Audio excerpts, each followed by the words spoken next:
사다리는 반드시 든든히 기댈 수 있는 벽이 있어야 한다는 거예요. 사다리 혼자는 쓸 수가 없잖아요. 그래서 기대는 것. 근데 든든한 벽에 기대야죠. 무너지고 허약한 곳에 기대면 안 되겠죠. 격언을 보면서 받침대로 하시는 하나님의 말씀이 있겠구나라는 생각이 들었어요. 그죠? 절대로 무너지지 않는 그런 벽이 되는 줄 믿습니다. 네. 오늘 야곱이 광야에서 돌베개를 베고 자다가 사닥다리의 꿈을 꿨다는 거예요. 야곱은 형을 피해서 도망가는 도망자잖아요. 겉으로는 도망자예요. 찌질해지고 비겁하고 도망가는 인생이지만 그 안에는요. 누가 계세요? 누가 계시죠? 하나님의 인도하심이 있다는 거죠. 하나님이 하신 거예요. 우리가 보기에는 미천해 보이고 또 연약해 보이지만 다 약속을 붙잡고 달려가는 그런 성도들은 하나님이 인도하신다는 거예요. 이거를 잘 보셔야 되는 거죠. 그냥 겉모습만 보지 마시고 죄인의 모습으로 아니면 도망자의 모습으로 도망가는 야곱이지만 하나님이 함께 하신다. 더 이거는 분명히 아셔야 돼요. 하나님은 공평하시죠. 그죠? 하나님 공평하시지만 공평하지 않는 부분이 있다는 게 있어요. 그거는 은혜에 대한 사모에 대한 마음이 다르기 때문에 하나님 더 은혜를 부어주신다는 거예요. 두 배라는 것은 우리가 생각하는 1 더하기 1이 2라는 이 뜻이 아니라 하나가 하나를 더해서 완전해진다는 뜻을 갖고 있어요. 그러니까 장자는 그러한 완전하게 해야 될 책임이 있는 거예요. 그렇기 때문에 두 배의 복을 주신다고 말씀하시는 거거든요. 그런데 그 권세 두 배로 만들어서 온전하게 복을 나누어 줄 그 장자의 역할을 하나님께서 에서는 빼고 야곱에게 주었다는 거죠. 그렇기 때문에 하나님은 야곱을 인도하시는 거죠. 그 길로 오도록. 그런데 오늘 그 길이 광야 길이었다는 거예요. 광야 길. 성도 여러분, 여러분들은 지금 어디 계십니까? 지금 어디에 계세요? 태평성대 완전히 뭐 푸른 초원 뭐 그림 같은 집을 짓고 계십니까? 아니잖아요. 정말 지금 야곱과 같이 도망자의 길 가다가 집이 없어가지고 들판에 그 당시에 중동 지방의 들판 밤이면 완전히 얼음장같이 춥다는 거죠. 잘못하면 얼어 죽는다는 거 아니에요. 옷이 없으면. 그렇게 어렵고 힘든 광야에서 노숙하는 그런 상황에 우리가 살아가고 있다는 고난의 길이 있다는 거예요. 야곱과 같이. 그래서 오늘 우리는요. 야곱이다라고 생각하고 말씀을 들으셔야 될 줄 믿습니다. 야곱처럼 축복의 통로가 광야고 축복의 장소가 광야라는 겁니다. 근데 어느 순간 다 잃어버렸어요. 다 써버렸다든지 아니면 형 에서가 쫓아오니까 막 도망가요. 그런 중에 재물을 다 잃어버리고 들판에 가서 자는 거예요. 집에 가서 여인숙 가서 자지 못하고 그러한 상황에 몰린 거예요. 지금요. 아무도 없는 들판에 혼자 그냥 쓸쓸히 돌베개를 베고 자야 할 상황에 이르렀다는 거예요.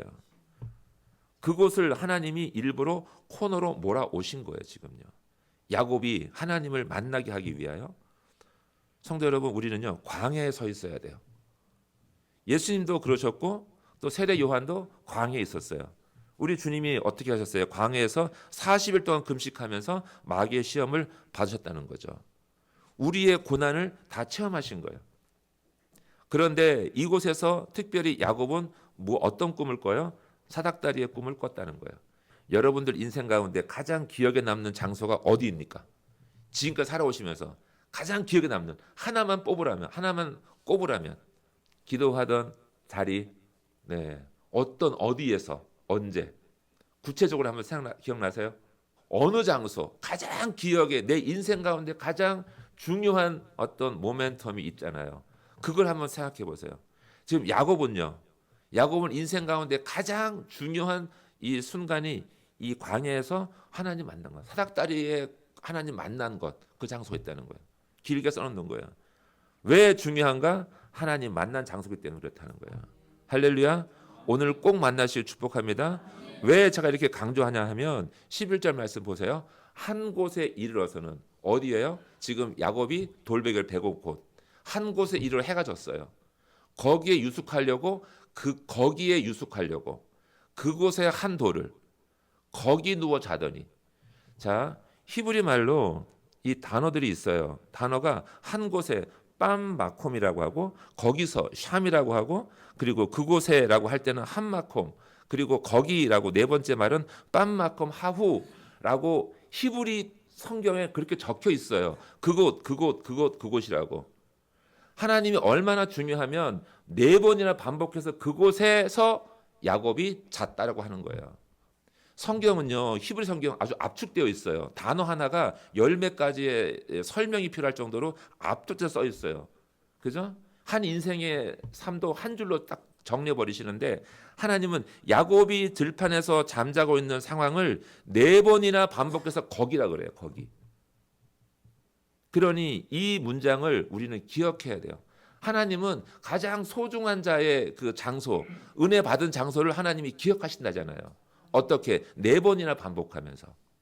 할렐루야. 저 뒤에 있는 젊은 친구들, 둘이 만난 장소가 어디예요? 언제 어디였습니까? 기억할 거 아니에요. 그죠? 하나님이 야곱을 만난 장소가 어디냐라고 구체적으로 묻고 있고 기억하고 있다는 거예요. 우리가 잊어버릴 뿐이지. 그 장소를 기억하셔야 돼요. 어떤 장소였는가?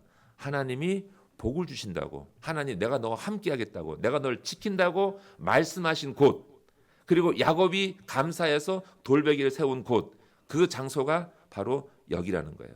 광야. 성도 여러분, 그 장소를 잊지 마시기를 축복합니다. 잊지 마세요. 자, 사닥다리는 소망의 상징입니다. 소망의 상징이에요. 자 질문해 볼게요. 우리가 살면서 가장 절망적인 장소가 어디죠?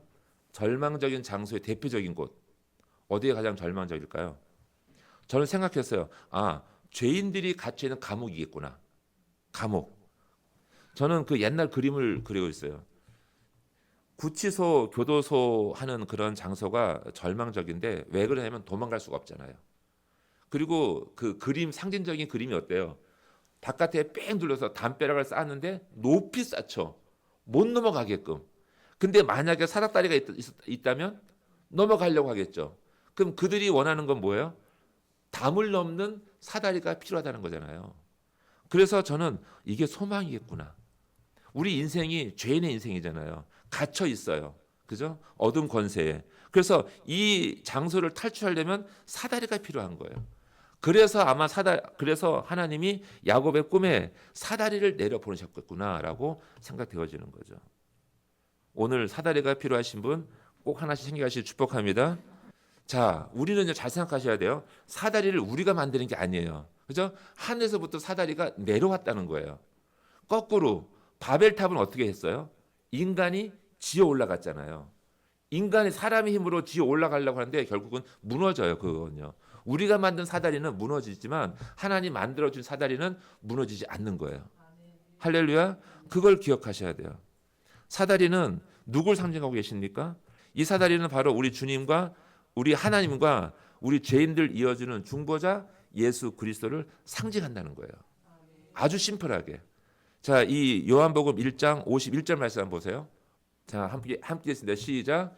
또 이르시되 진실로 진실로 너희에게 이르노니 하나님의 사자들이 인자 위에 오르락 내리락 하는 것을 보리라 하시니라. 예, 이 말씀과 지금 오늘 28장 12절 말씀하고 어때요? 거의 흡사하죠. 사다리가 있는데 거기에 천사가 오르락내리락 하고 있어요. 그런데 하늘이 열리고 지금 이 말씀은 누가 하시는 거예요? 예수님이 나다나에게 하시는 말씀이에요. 하늘이 열리고 하나님의 사자가 인자 위에 오르락내리락 하는 것을 보리라 하셨어요. 야곱의 이 말씀을 그대로 따와서 그 사다리가 나다라고 말씀하시는 거죠. 나. 친구 빌립의 소개로 주님 제자가 되었어요. 칭찬받았잖아요. 너 마음속에 간사함이 없다. 어떻게 가셨습니까? 라고 하니까 네가 내 말을 믿느냐? 그러면 너는 인자 위에 하나님의 사자들, 천사들이 오르락 하는 것을 볼 거라는 거예요. 이 말씀을 하시면서 그 사다리가 예수님인 것을 말씀했다는 거죠. 요한복음 14장 말씀 한번 보세요. 보여주세요. 그 다음 거 14장 6절 말씀. 네, 시작. 예수께서 이르시되 내가 길이요 진리요 생명이니 나로 말미암지 않고는 아버지께로 올 자가 없느니라. 아버지께 길을 열어주시는데 예수님밖에 없다는 거예요. 그죠? 길이요 진리요 생명이니. 사다리를 발견하면 하늘로부터 내려온 사다리는 구원의 길이라는 거예요. 그분은 예수님인 거고. 지금 이렇게 창세기의 말씀은 성경 말씀을 풀어줘요. 계속해서. 자, 꿈에서 사다리를 발견한 야곱은 크게 세 가지 약속을 받습니다. 첫 번째 하나님이 주시는 복은 풍성한 건데 땅과 자손을 주신다 그랬어요. 이거 처음에 누구한테 하신 말씀이죠? 아브라함이 하신 말씀이죠. 그래서 하나님이 나는 너의 할아버지, 너의 조부 아브라함의 하나님, 이삭의 하나님이라고 말씀하신 이유는 아브라함에게 약속하신 하나님이다. 그리고 아브라함에게 약속한 것이 뭔지 아느냐? 그 할아버지 너의 조부에게 한 약속을 내가 너에게 이루겠다고 하시는 말씀인 거예요. 그 약속이 하나도 틀리지 않고 이루어지겠다고 말씀하시고 땅의 모든 족속이 너와 내 자손으로 말미암아 복을 받으리라. 아멘. 그리고 자손을 주시는데 동서남북으로 퍼져나가게 하시겠다는 거죠. 땅은 재산과 권세죠. 자손은 힘이에요. 힘, 능력. 그런데 이 풍성을 주시는데 자 여기서 동서남북으로 가는데 퍼져나간다고 했죠. 퍼져나간다고. 이 퍼져나간다는 것은 갑자기 뻥 터지시 나간다는 거죠. 예를 들어서 풍선에 아마 아이들 게임하는 거 보면은 풍선에다 물을 담아가지고 터뜨릴 때 어떻게 터져요? 이 물이요? 팍 터지죠. 순식간에 팍 터지듯이. 그러한 느낌을 갖는 단어가 이 단어예요. 너희에게 자손을 주는데 순식간에 온 땅을 덮듯이 팍 퍼진다는 거예요. 그런데 잘 생각해 보세요. 지금 이 말씀을 듣고 있는 야곱의 심정에서 이게 상상이 될까요? 안 될까요? 네? 안 되죠. 할아버지 아브라함이 그렇게 기도하셨는데 약속 주셨는데 아들 하나 줬잖아요. 이삭. 또 뭐 이스마엘 뭐 여러 있었겠지만 아들 하나였잖아요. 야곱은요. 본인하고 형이잖아요. 근데 어떻게 그걸 믿겠어요? 그러함에도 불구하고 야곱은 이 말씀을 듣고 아멘했다는 거예요. 할렐루야. 야곱은요 믿음의 사람이었어요. 잘 생각하세요. 야곱은 사기꾼이고 속이는 그런 능숙한 사람이겠지만 한편으로는 하나님 말씀을 맞습니다. 아멘입니다. 그렇게 될 줄로 믿습니다라고 한다는 거예요. 성도 여러분, 하나님이 주시는 꿈, 약속 아니면 말씀들이요. 지금 보기에는 믿었지 않고 멀리 보이는 것 같고 그렇지만 말씀으로라도 믿으셔야 돼요. 할렐루야. 이것이 복을 받는 지름길인 줄 믿습니다. 인내해야 돼요. 그리고 이 야곱은 거기를 도망가지 않은 거예요. 고난의 때를 회피하지 않고 버티는 거예요. 지금요. 꿈을 꾸는데 꿈을 꾸다가 하나님 말씀이 들으니까 에이 아니야 라고 하지 않고 그 꿈을 계속 꾸고 있는 거야. 보고 있는 거예요. 자, 우리가 두 번째로 약속을 받은 것은 온전한 회복이라는 거예요. 돌아오겠다는 거예요. 돌아오겠다고. 내가 너에게 허락한 것을 다 이루기까지 너를 떠나지 아니하리라 하신지라. 아멘. 하나님이 야곱을 지키신대요. 반드시 돌아오게 하신대요. 그죠? 자, 돌아오게 하시는 거는 그렇고 지키실 때 어떻게 지키신지 아십니까? 자, 그 엘리사의 이야기가 있습니다. 열왕기하 6장 17절 말씀 한번 보여주세요. 엘리 선제를 잡으려고 아람 왕이 사마리아 도단성을 포위했어요. 성을 수많은 그 군사를 보내가지고 포위했는데 아침에 딱 눈 떠가지고 엘리사의 사환 아마 게하시로 뭐 알려지는데 새벽에 눈 떠가지고 딱 나가서 보니까 세상에 아람 군대가 뺑 둘러싼 거야. 자기 선생을 잡으려고 왔다고. 그러니까는 놀래가지고 선생님 하고 주님 이제 우리는 다 죽었습니다. 하고 소리를 호들갑을 떠니까 뭐라 그러신 거예요? 엘리사가 이 미련한 거 가만히 있어봐라. 하나님 기도합니다. 여호와의 원하건대 그의 눈을 열어 게하시 눈을 열어서 보게 해 주십시오. 할렐루야. 청년들 눈이 보니까 어떻게 해요? 이 도단성을 쌓고 있는 아람 군대보다 더 많은 불말과 불병거가 산에 가득하여 온 산에 가득하여 불 뿜고 있는 거예요. 영의 눈을 열어보니까. 할렐루야. 성도 여러분, 하나님은 우리를요, 저와 여러분을 이렇게 지키신 줄 믿습니다. 이걸 꼭 기억하셔야 돼요. 우리를 지키신다고 한다면 불말과 불병거, 감히 세상 사람들은 보지도 못하는 불말과 불병거로 우리를 지키신다고요. 할렐루야. 그러한 은혜로 하나님이 야곱에게 보여주시는 거죠. 내가 너를 지키고 내가 너와 함께 하겠다고. 자, 그리고 세 번째 약속은요, 영원한 동행이라는 거죠. 세 번째는 너를 떠나지 않겠다고. 15절 말씀에 이거죠. 너를 떠나지 않겠다라고 하시면서 우리 곁을 절대로 떠나지 않으신대요. 여기서 떠나지 않는다라는 표현은요, 히브리 말로 포기하지 않는 뜻이에요. 할렐루야. 그냥 우리가 생각해 떠나지 않는다 이런 뜻이 아니라 너를 절대로 포기하지 않겠다는 거예요. 지금 야곱은 조금 전까지 어떤 사건을 경험하고 있습니까? 형 에서를 속였잖아요. 그죠? 아버지 속였잖아요.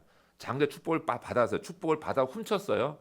훔쳤 막 도망오면서 하나님이 기회가 되고 야곱이 기회가 되고 내가 널 축복할 거야. 널 떠나지 않아. 내가 너의 복의 사람 만들 거야라고 말씀하세요. 그러면 형 에서의 복을 훔쳐오는 야곱의 입장에서는 어때요? 은혜 되잖아요. 힘이 되고. 그런데 하나님께서 너를 절대로 포기하지 않는다는 표현이 어떻게 들릴까요? 형 에서의 입장에서는. 네? 생각해 보세요. 야곱의 입장에서는 하나님 은혜, 하나님 널 지켜줄게니까 감사하죠. 근데 형 에서의 입장에서는요. 약속을 어기신 거잖아요. 야곱의 한쪽 마음에는 그게 있는 거예요. 혹시 나 같은 죄인을, 나 같은 사기꾼을 하나님이 이제 싫어, 이제 끝이라고 버리면 어떡할까라는 생각에 두려움이 있는 거죠. 야곱은요. 그거를 염려하여서 하나님이 내가 너를 포기하지 않겠다고 말씀하시는 거죠. 근데 이 말이 야곱에게는 말씀이 들려오는 거죠. 정말 그렇게 들려온다는 거예요. 저는 이 말씀을 이렇게 이 야곱 속 안에서 갈등, 내가 도망가지만 축복길로 가지만 하나님의 축복을 받았는데 보이지가 않아요. 광야에 쓰러져 자고 있어요. 돌베개 베고 있는데 하나님이 내가 너를 도와줄 거야. 너를 뭐 안 해줄 거야. 다 그냥 뭐죠? 그냥 하시는 말씀밖에 안 들리는데 또 다시 내가 너를 절대로 포기하지 않을 거야. 근데 그때 딱 든 생각이 형 에서는 버렸잖아요. 하나님은 절대로 포기하지 않으십니다. 할렐루야. 한번 우리를 택하시면요 끝까지 하신다고 말씀하셨어요. 로마서 11장 29절 말씀을 한번 보여주세요. 로마서 11장 29절 시작. 하나님의 은사와 부르시면은 후회하심이 없느니라. 아멘. 로마서는 사도 바울이 적었어요. 그죠? 구약을 다 꿰뚫은 통달한 학자입니다. 깨달은 거예요. 야곱의 일을 보면서 어떠한 죄인이라도 하나님 말씀을 사모하고 따라가는 백성들은 반드시 하나님이 지키신다. 절대로 포기하지 않으신다는 것을 강조하기 위해서 써놓은 글이라는 거예요. 우리 인간처럼 대충 살다가 조건 안 맞으면 아이고 뭐 그냥 끝이야 헤어져 이게 아니라는 거예요. 하나님의 은사와 하나님의 은혜와 부르시면은 우리를 부르셨다면 후회하심이 없느니라. 끝날까지 너와 함께 하겠다고. 그리고 너를 떠나지 아니하고 너를 돌아오게 하겠다고. 그 말씀을 야곱을 통해서 이루신다는 거예요. 할렐루야. 근데 그 돌아오는 길이 어느 정도 시간이 걸렸어요? 20년 걸렸죠. 성도 여러분, 하나님은요 절대로 후회하지 않으십니다. 절대로 후회하지 않으십니다. 마지막에 뒷부분에 돌베개를 세우고 기름을 붓고 그래서 이름을 뭐라고 그래요? 베델이라고 합니다. 하나님의 집 벳엘. 성도 여러분, 지금까지 돌베개를 베고 주무시면서 많이 우셨습니까? 많이 우셨습니까? 정말 이러한 모든 야곱 같은 인생이 하나도 아무도 예배가 없습니다. 다 힘들어요. 하지만 이제부터 믿음에 따라서 하나님 말씀을 오늘 들었다면 사다리의 꿈을 꿀 줄 믿습니다. 오늘 저녁 주무실 때 기도하세요. 하나님 오늘도 야곱과 같이 사다리의 꿈을 보여주세요. 할렐루야.